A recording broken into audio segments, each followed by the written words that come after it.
back to our channel. I'm Roger, I'm behind the camera in school. Now this is a motorhome. We are here in Garmisch-Partenkirchen with our motorhome on our way down to Spain. We are taking the motorhome from Norway down to Spain this winter. And as you can clearly see now, it's really our autumn here in Garmisch-Partenkirchen. But we have a couple of things that we want to see in this area. And some of them are over here and some of them are over there and some of them are even over there. And that includes some alpine passes, the new Kehlsteinhaus castle and that eagle's nest, that conference center up in the Alps. And that's where we're going today. Now, the solution we have done for that is that you may saw in the last episode that we rented ourselves a little car so that we can cover this area much faster and just leave the motorhome here at the Stellplass in Garmisch-Partenkirchen.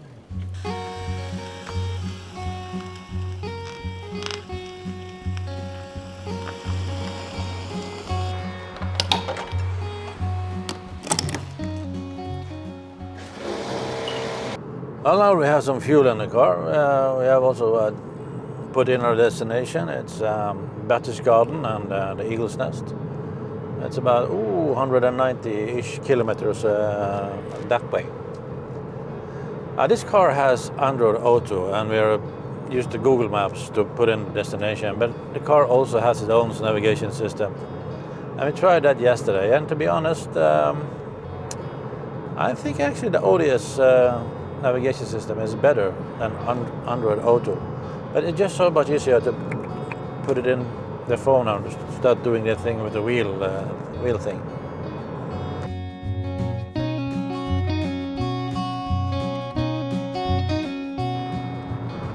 And yes, an empty German autobahn. Some bit bumpy as you can see from the camera. And a sports car that sure beats lying in the right lane with the motorhome doing this is to me this is a feeling of freedom. I don't know, just a nice feeling to be able to drive at the motorway the way you feel like you should be driving a motorway, if you know what I mean. Now what we have here now is a classical example of what we want to call See Europe with Google. I don't know what Google Maps was thinking here, and I didn't pay much attention either, but here we are in the middle of a field, leaving a perfectly good autobahn that Google wants us to drive through this people's backyard and knocking down mailboxes and well, if you see here now, it's not exactly an autobahn. It's a 50 zone, and I checked the map. It's a shortcut, but really, come on. This is not how you get between two cities in Germany. But hey, if it hadn't been for Google, I never would have seen that cow over there. Never, ever. Thank you, Google, for introducing me to a cow.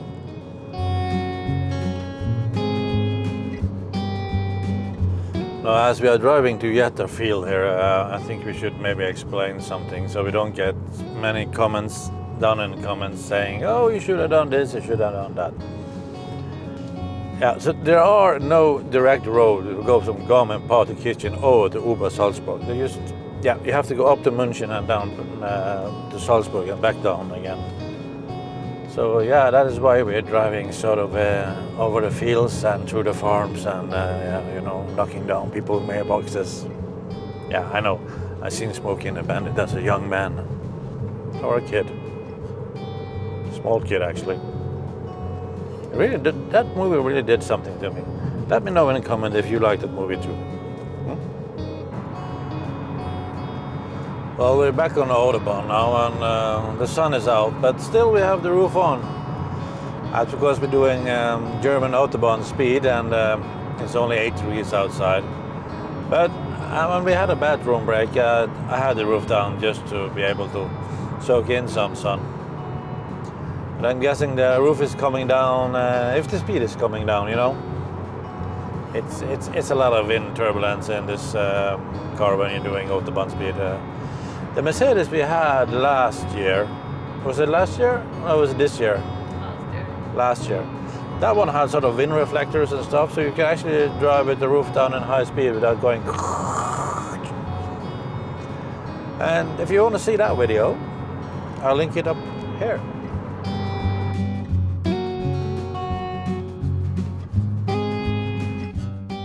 Well, now we're off the Autobahn, so the roof is coming off.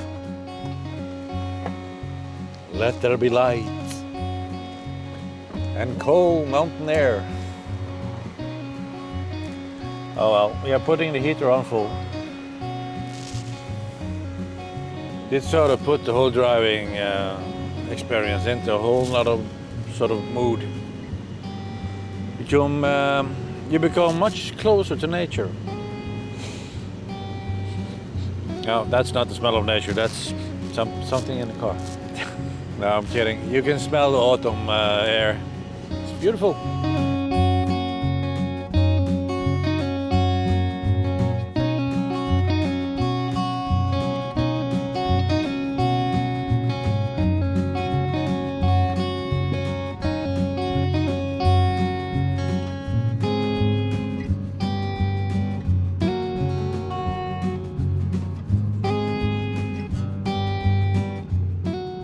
Also, here we are at the parking lot at the Eagle's Nest. You can't drive all the way up to the top where the lift begins. You need to go on a tour bus. So this is this is how far we get with the car. I'm just gonna need to find a hat or some gloves up here in there. Which bag did we put the thing in?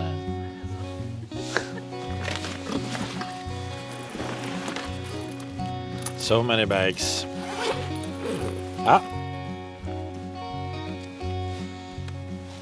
Hats and gloves.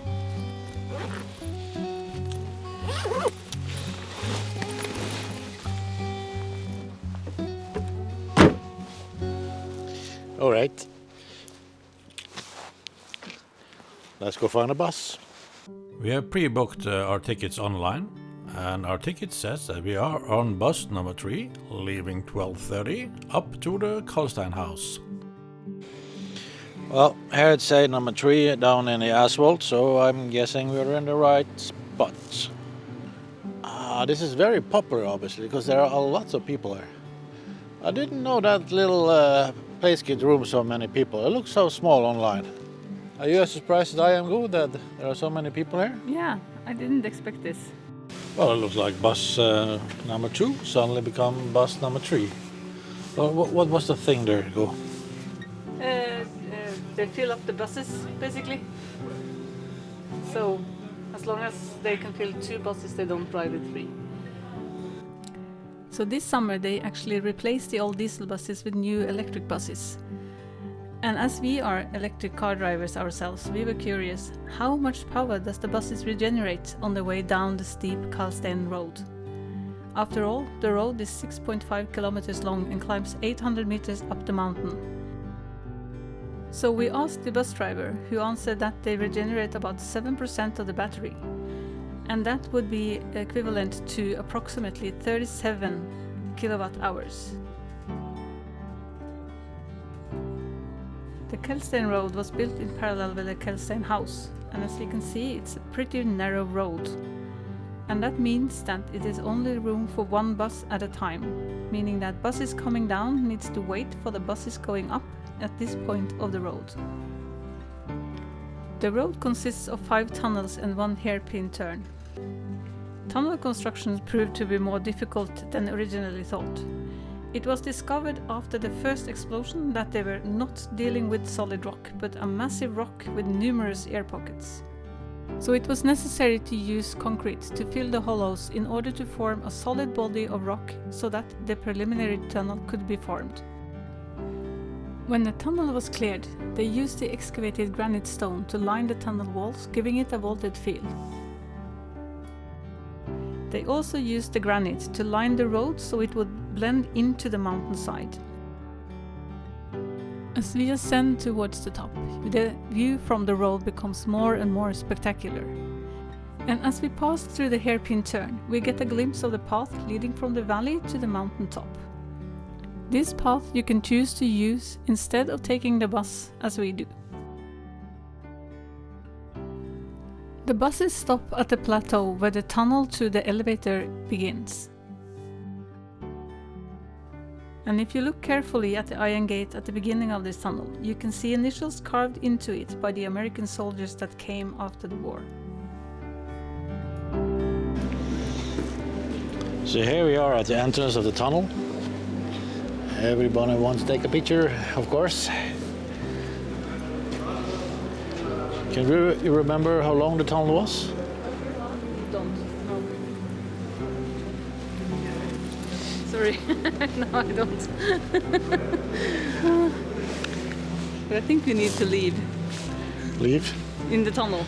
Yeah. Yeah.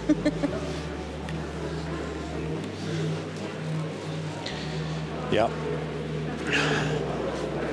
All right, let's go inside the tunnel. The entry tunnel that leads to the ornate elevator is 124 meters long. It is lined with marble and was originally heated with warm air from an adjoining service tunnel. I guess there are in situations like this. I really wish you didn't have done so much research beforehand.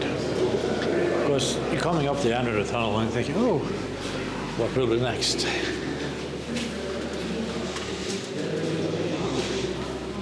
Because we have been online, so we kind of know it. That takes away some of the charm. The circular elevator waiting room is lined with high-quality marble, and it has a domed ceiling of 7 meters in diameter. Entering the brass elevator will take you up the remaining 124 meters directly into the Kehlsteinhaus. The restaurant is known to serve good food, but as you can see, it was quite full, so we chose not to eat there.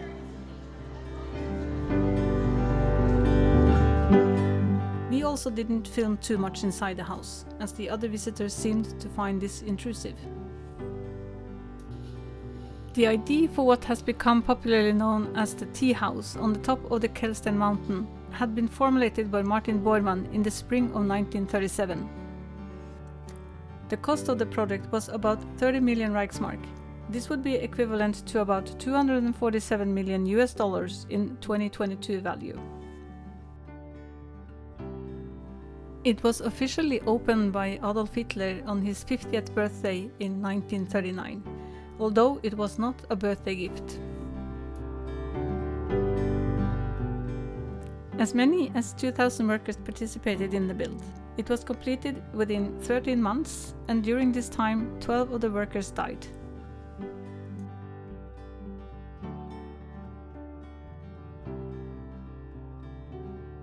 The Kehlsteinhaus is generally open from the second or third week of May. It usually closes in the middle of October, but it's all depending on the weather. If it starts to snow, they will close down fast. And this is what is happening now. It is beginning to snow, so we need to start getting down from the mountain.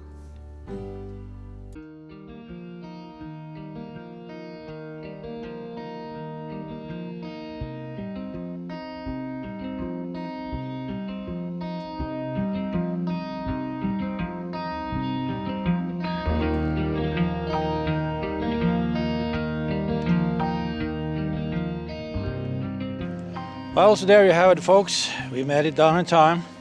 It really starts snowing now. And I hope you liked our little take on the Eagle's Nest. It's hard to say what kind of channel this is, because sometimes it's a motorhome channel and sometimes it's a travel channel. But if you read the description, it was a Roger and Gru traveling the world with as many forms of transportation as we can think of. And today has been a two-seater roadster cabriolet, electric bus, and we slept in a motorhome. And we use a sort of a fancy old lift back from the 30s, gold-plated. Too shame we couldn't show you the lift though, but that's just how it is. All right, thank you very much for watching. Bye for now.